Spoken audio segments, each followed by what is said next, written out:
Assalamualaikum warahmatullahi wabarakatuh. Waalaikumsalam. Semangat bagi warga Kudus dan sekitarnya. Jumpa lagi dengan saya Tumenggung Fikri, juru kunci pojok kota Kretek. Masih tetap bersama centininews.co.id. Kita akan terus memahamkan masyarakat dengan dialog. Kali ini kita sudah bersama dengan orang-orang hutan. Beliau adalah pejabat di KPH Pati, Pak ya. Sudah hadir bersama saya Pak Sugoto, sarjana hukum. Beliau adalah komunikasi perusahaan ya, KSS Kompers ya, KPH Pati. Kemudian juga ada Pak Nur Hamid, beliau adalah RPH ya, KRPH di yang punya wilayah hutan kan begitu. Siap. Mungkin Pak Sugoto dulu ya. Ini terkait dengan pemanfaatan dan pengelolaan hasil hutan. Jadi ini penting dilakukan sesuai dengan peraturan agar hutan ini tetap lestari, kan begitu Pak? Ya. Oleh karenanya mungkin masyarakat itu butuh tahu sebenarnya pengertian hutan itu seperti apa Pak? Terima kasih Bapak, saya diundang di sini barangkali bisa memberikan gambaran pada masyarakat bahwa hutan itu adalah tumbuhan yang ada di kawasan hutan yang harus dilindungi karena fungsinya adalah banyak sekali. Satu, untuk melindungi mata airnya dan udaranya. Apabila hutan tanpa dilindungi, tanpa ada hutan, kita kehabisan udara dan airnya. Yang terjadi adalah gempa bumi dan kekeringan gitu Bapak ya. Kekeringan. Yang kedua tadi yang dimaksud Bapak untuk fungsi hutan dan untuk hasilnya tadi Pak ya, bisa dimanfaatkan masyarakat. Hutan itu sebetulnya itu tidak bisa untuk digarap apapun tanpa ada seizinnya. Semua itu ada prosesnya. Kenapa hutan tetap lestari? Kalau semua itu selalu mengerjakan di hutan tanpa ada aturannya, apa yang terjadi tadi? Tidak ada, akhirnya hutannya rusak. Karena fungsi hutan harus perlu dilindungi. Hutan itu tetap hutan, fungsinya banyak sekali karena hutan itu memang milik kita semua. Fungsinya udaranya tadi, ya gitu. Nah, masyarakat bisa mengerjakan suatu itu harus ada prosedurnya PKS Pak, maksudnya gitu. Sudah diizinkan ada lokasi-lokasi tertentu yang bisa dikerjakan, itu pun ada aturannya PKS kerjasama, peraturan kerjasama itu yang sudah diizinkan bahwa lokasi-lokasi yang tetap yang bisa dikerjakan gitu. Mungkin Pak Mantri bisa menjelaskan yang lagi tambahan. Iya, mungkin beralih ke Pak Mantri ya. Pak Mantri dulu sebutannya Pak Mantri ya, dan pemangku kewilayahan yang bertanggung jawab di wilayah ya. Dulu Mantri, sekarang nomenklaturnya itu KRPH, Kepala Resort Pemangkuan Hutan. Oke.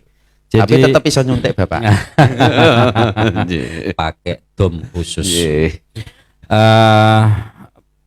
Pak Nur ya, Pak Nur Hamid. Sebenarnya bagaimana kondisi hutan di daerah yang menjadi tanggung jawab panjenengan ini saat ini di wilayah Ternadi ya istilahnya ya. Jadi kalaupun misalnya ada di Jepara juga Ternadi, di Kudus juga Ternadi kan begitu. Seperti apa Pak kondisinya sekarang? Terima kasih Pak Tumenggung, juru kunci pojok kota Kretek. Kita sangat berterima kasih dapat berkunjung di sini untuk memperlihatkan menginformasikan seperti apa kondisi hutan kita. Yeah. Jadi saya itu KRPH Ternate, Kepala Resort Pemangkuan Hutan. Wilayahnya meliputi Desa Njapan, Colo, Kajar, Ternate, Soco. Itu yang ikut Kecamatan Dawi. Kemudian Desa Rahtawu, Kecamatan Gebok. Yeah. Kemudian ada sebagian kurang lebih sekitar 600-an hektar itu masuk Desa Tempur, Kecamatan Keling Jeporo ya. Jepara. Gitu. Secara umum kondisi kawasan hutan yang berada di RPH Ternate bisa dilihat di beberapa tempat ya secara keseluruhan masih baik, Pak. Dibandingkan dengan bagian hutan lainnya, karena seperti diketahui di Kudus itu ada 2 BH, Pak. Bukan BH-nya ibu-ibu, Bukan ya. tapi bagian hutan. Di nomenklatur kehutanan ada sebutan Bagian BH, hutan, ya. bagian hutan.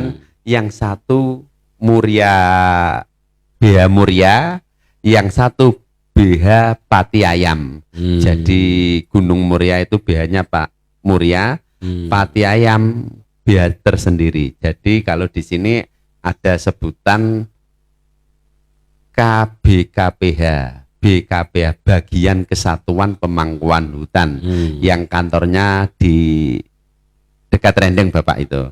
Oh ya, sebelah selatan itu. Betul. Nah, kita bisa membandingkan antara kawasan Muria dengan kawasan lainnya seperti apa. Secara umum masyarakat Kudus sudah bisa menilai kok antara Muria sama Pati Ayam seperti apa. Insya Allah sampai saat ini masih terjaga baik, ya. Dan lestari yang tak kalah pentingnya bisa memberikan manfaat kepada masyarakat sekitar hutan. Ya.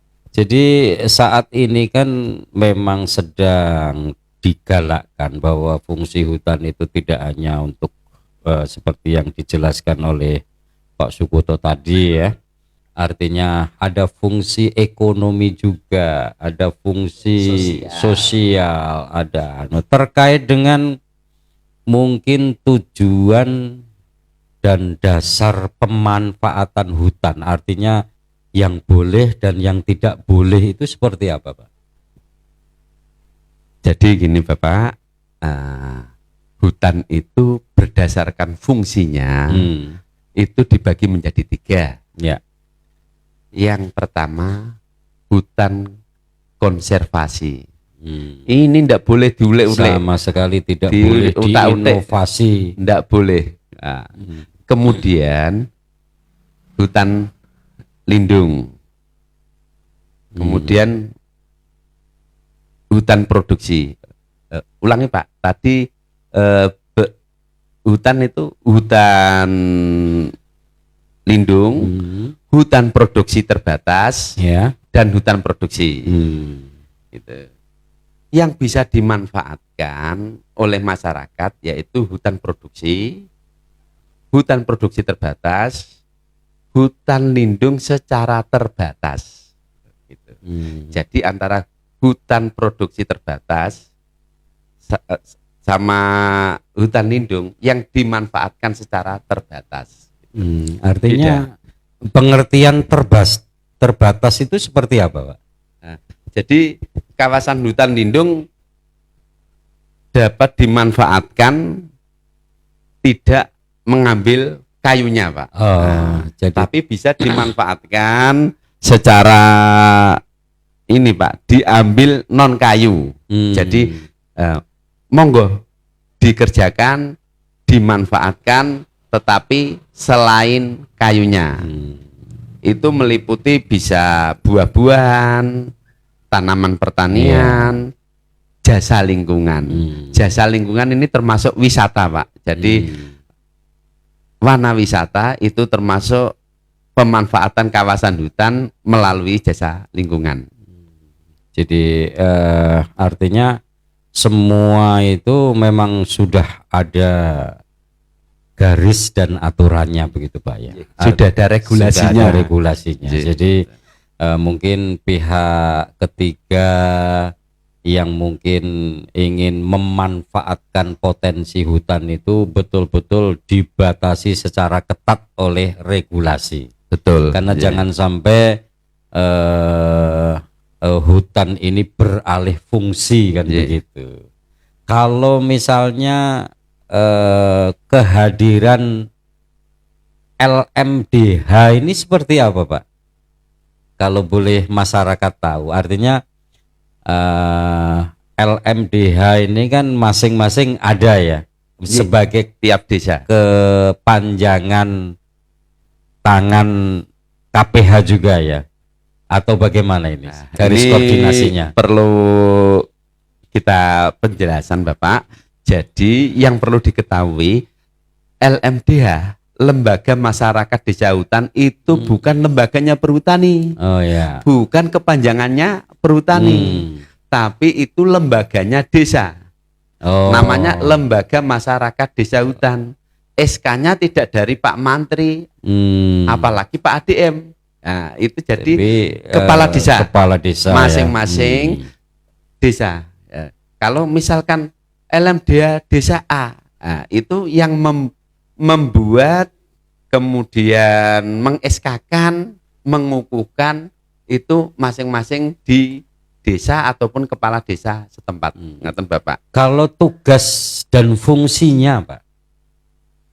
Tugas LMDH itu selaku lembaga masyarakat desa hutan yang bermitra. Nah, yang bermitra dengan perum perhutani. Jadi bukan lembaganya perhutani, tapi lembaga desa hutan yang bermitra, bekerja sama dengan perhutani. Jadi tidak di dalam kawasan hutan, ya itu kan ada penggarap, penggarap. Tidak masing-masing penggarap itu bekerja sendiri. Oh, misalkan Nurkamit, nah, kerjasama dengan ADM Pati.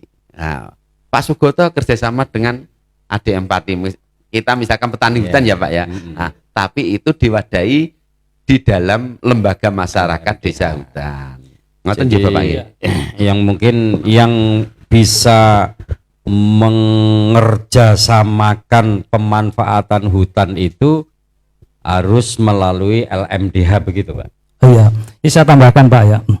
Memang adanya lembaga LMDH itu memang kita mitra kerja dari perhutani ya, untuk jembatani dari kelompok-kelompok masyarakat yang ada di situ. Dikandung maksud adalah untuk pertama mengamankan hutan, melestarikan hutan. Karena apa? Supaya masyarakat lebih paham, lebih tenang, kita itu ada yang jembatani, namanya LMDH, Lembaga Masyarakat. Dibentuk-bentuk itu biar bisa mengkoordinasikan pada warga setempat.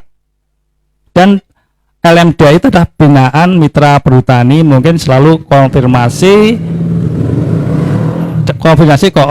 semua pekerjaan apapun itu selalu koordinasi pada perum perhutani ada di wilayah masing-masing. Seperti di Kabupaten Kudus itu ada 13 lembaga LMDH yang sudah dikukuhkan itu walaupun itu tidak milik perhutani tapi dalam pembinaan dan suatu koordinasinya dalam mitra. Memang mitra itu kan kerjasama, sejajar kan gitu. Nek zaman dulu itu suami istri waktu dulu Pak, waktu dulu kan istilahnya gitu.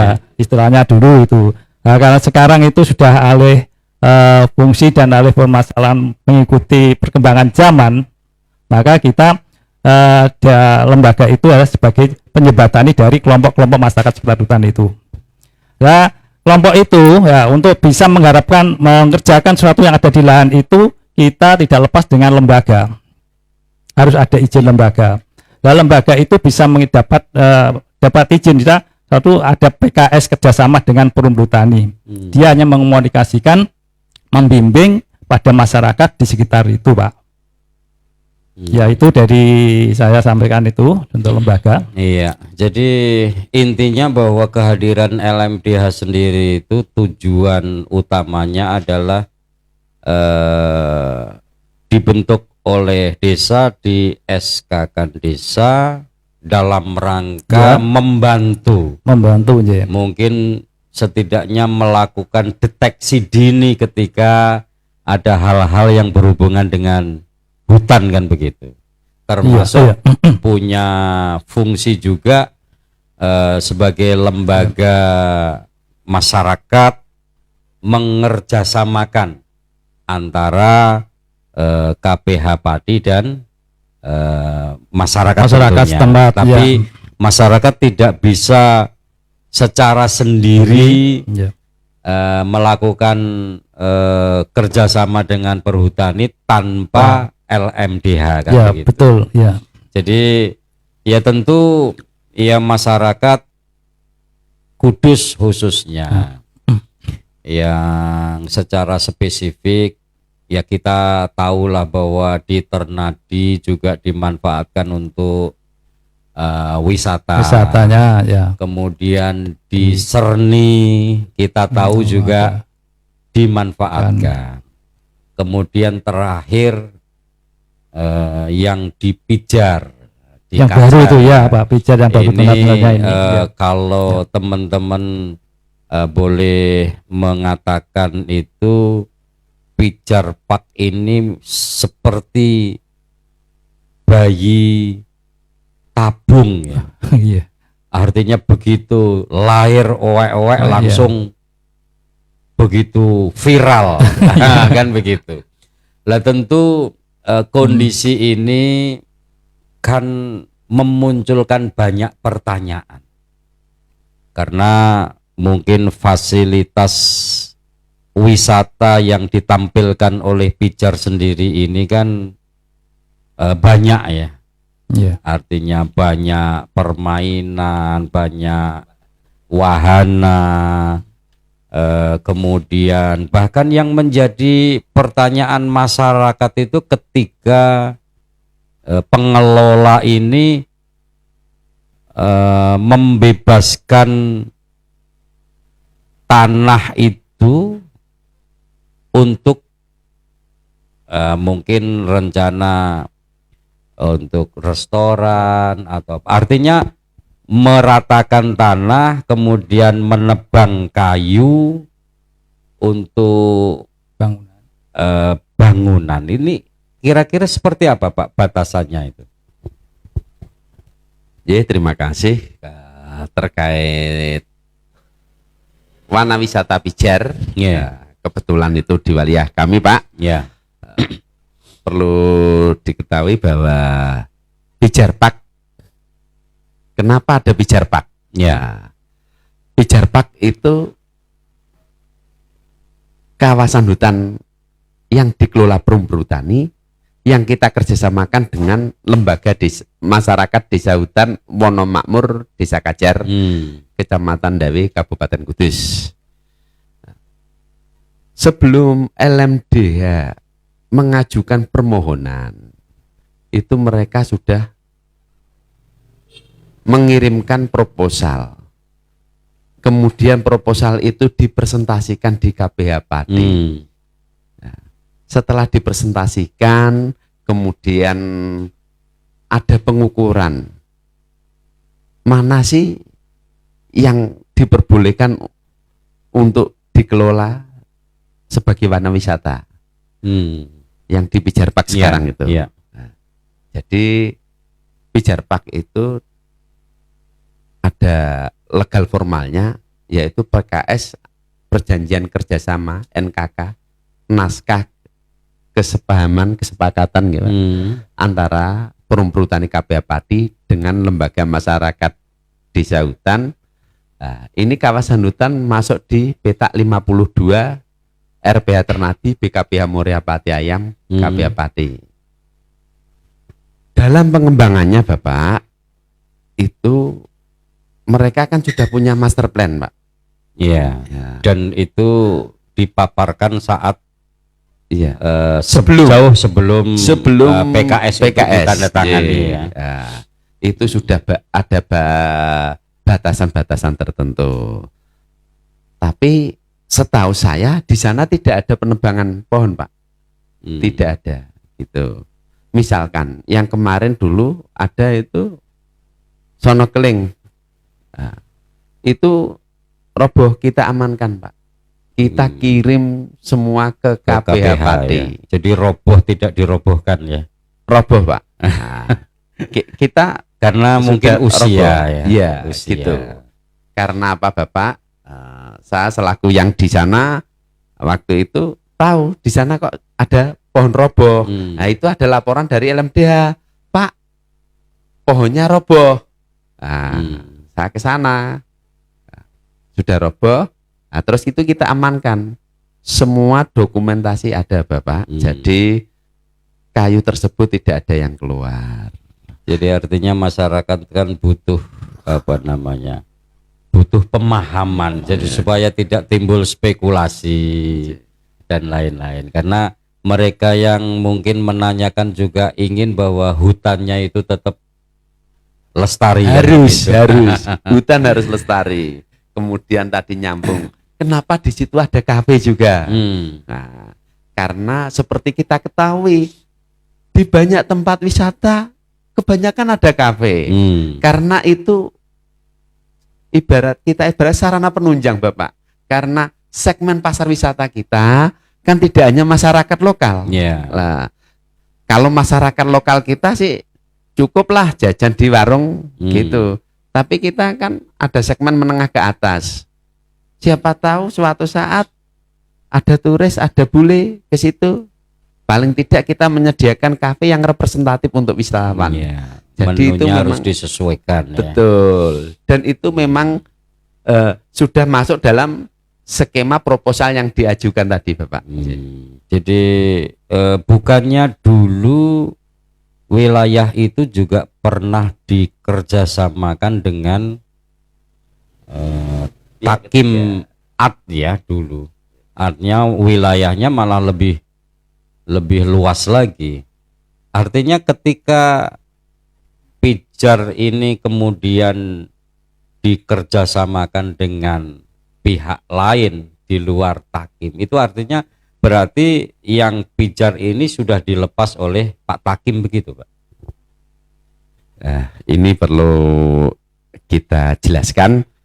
Jadi mulai tahun 2007 sampai 2017 itu kawasan hutan negara yang ada di peta 52 tersebut yang dulunya terkenal dengan Buber Kajar, bumi perkemahan, perkemahan Kajar, termasuk Montel dan Rejenu, itu dikerjasamakan dengan CV Matra Indonesian Craft.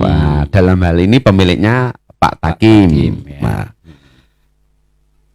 Di perjalanan waktu Bapak, setelah 10 tahun itu dipandang tidak ada perkembangan. Termasuk dari segi pendapatan, karena perlu diketahui kenapa kok perhutani ngubur pendapatan. Nah, karena kita itu dapat penugasan untuk mengelola kawasan hutan tersebut harus menghasilkan. Karena perum perhutani itu bukan PNS Bapak, perlu diketahui perum perhutani adalah badan usaha milik negara. Seperti ini ada seragam Pak Sugoto itu BUMN. Jadi kita memang dapat penugasan dari Kementerian Keuangan untuk mencari salah satu sumber devisa dari kawasan hutan. Jadi ini terkait jasa lingkungan, warna wisata tersebut dikerjasamakan dengan CV Matra Indonesian Craft. Jadi itu selama 10 tahun. Kemudian tanggal 5 Januari 2021 dengan adanya surat administratur KKPH Pati nomor 08-43-7-PTI-Divre Jateng 2021 tanggal 5 Januari 2021 perihal pengelolaan warna wisata Kajar, Montel dan Rejenu dicabut oleh ADM administratur KKPH Pati. Karena dari segi pendapatan Rewardnya agak turun terus selama berkurang, 4 tahun. Jadi atau mungkin malah beralih fungsi, Pak. Kami mendengar bahwa di wilayah itu malah untuk memproduksi apa pupuk cair atau apa? itu sudah di tanah milik Pak Takim, Pak. Pak Takim sendiri. Hanya ya. berbatasan dengan kawasan hutan. Ya, jadi gitu. masyarakat kan perlu tahu. Artinya jangan kemudian dijustifikasi, waduh, Pak Takim ini malah apa memanfaatkan hutan untuk memproduksi pupuk yang mungkin tentu limbahnya juga sangat kontraproduktif dengan keberadaan hutan sendiri kan begitu. Jadi itu di dalam wilayahnya Pak Takim, Pak, itu tanah milik, tanah HM Pak Takim yang berbatasan dengan kawasan hutan. Seperti itu yang saya ketahui. Ya, jadi sekarang masyarakat sudah tahu ya bahwa artinya termasuk ini ada pertanyaan masyarakat yang butuh penjelasan, Pak. Memanfaatkan rumah dinas panjenengan untuk kegiatan kafe atau yang lain ini seperti apa, Pak? Kita lihat kan rumah dinas panjenengan karena mungkin tidak pernah dimanfaatkan untuk istirahat, akhirnya disulap menjadi kafe. Seperti apa, Pak, itu? Perlu diketahui ini bukan rumah dinas yang saya tempati, Pak. Oh, gitu ya. Jadi kalau dua bangunan itu statusnya itu yang berfungsi sebagai rumah dinas KRPH itu 2. Jadi sebelum Orde Reformasi itu di situ ada 2 KRPH, Pak. Satu KRPH Colo, kemudian 1 KRPH Ternadi. Kemudian setelah reformasi, ini ada regrouping. Jadi KRPH Colo digabung menjadi KRPH Ternadi. Yang saya tempati itu dulunya KRPH Colo, Pak. Rumah dinas KRPH Colo. Jadi yang sebelah barat ya. Nah, itu. Kemudian yang kafe saat ini yang dimanfaatkan kafe itu ya. Dulu waktu dikerjasamakan dengan CV Matra yang dalam hal ini Pak Takim itu dijadikan kantoran wisata, jadi tidak ditempati petugas perhutani, Pak. Terima kasih Pak Sugoto Sarjana Hukum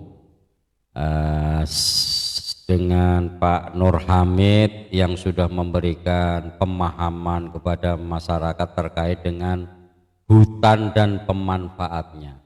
Pemirsa, seperti yang kita dengar penjelasan dari beliau berdua, kita sudah memahami bahwa berdasarkan regulasi yang ada saat ini memang dibolehkan hutan ini dimanfaatkan untuk membangun ekonomi masyarakat, juga untuk kebutuhan-kebutuhan yang lainnya. Tidak ubahnya seperti yang sudah dikerjasamakan antara LMDH Ternadi dengan KPH Padi yang memberikan kepercayaan untuk mengelola hutan di area desa wilayah Kajar, termasuk keberadaan Pijar Park yang saat ini kehadirannya seperti bayi ajaib. Artinya begitu ini di launching, karena banyak inovasi, banyak cara bagaimana agar masyarakat itu mau hadir di area wisata Pijar Park. Tentu ini membutuhkan banyak inovasi. Tidak terkecuali bahwa pertanyaan-pertanyaan dari masyarakat terkait dengan hak pengelolaan tadi juga dijelaskan oleh Pak Sugono juga Pak Nur Kamit bahwa jauh sebelum ada PKS ini ditandatangani, LMDH dan pengelola ini melakukan pemaparan. Pada intinya bahwa kenapa KPH akhirnya memberikan ACC, karena LMDH mampu meyakinkan dalam proposal dan paparannya ini kepada KPH Padi. Oleh karenanya tadi sudah terungkap bahwa pola kerjasama saling menguntungkan ini pembagiannya sudah jelas disampaikan. Ada 30% dari KPH, yang 70% dari pengelola. Akan tetapi tadi saya juga mengajukan pertanyaan apakah LMDH ini ex officio juga pemerintah desa. Ini adalah kewilayahannya, bukan menjadi wilayahnya KPH. Karena 3 komponen pengembang, antaranya kepala desa, LMDH, dan investor ini betul-betul harus dikomunikasikan. Jangan nanti di belakang yang pihak desa merasa tidak menerima manfaat dari pengembangan itu, yang LMDH sendiri juga merasa mungkin ya intinya kita pingin bahwa Pijar Park ini menjadi destinasi wisata di wilayah utara, menjadi andalan destinasi wisata di Kabupaten Kudus. Walaupun mungkin peran Dinas Pariwisata, pemerintah daerah Kabupaten Kudus ini belum menampakkan perannya. Demikian masyarakat Kudus dan sekitarnya, kita akan terus mencoba memahamkan masyarakat dengan dialog. Ikuti terus Pojok Kota Kretek di centininews.co.id bersama saya juru kunci Pojok Kota Kretek Tumenggung Fikri. Tetap semangat. Assalamualaikum warahmatullahi wabarakatuh.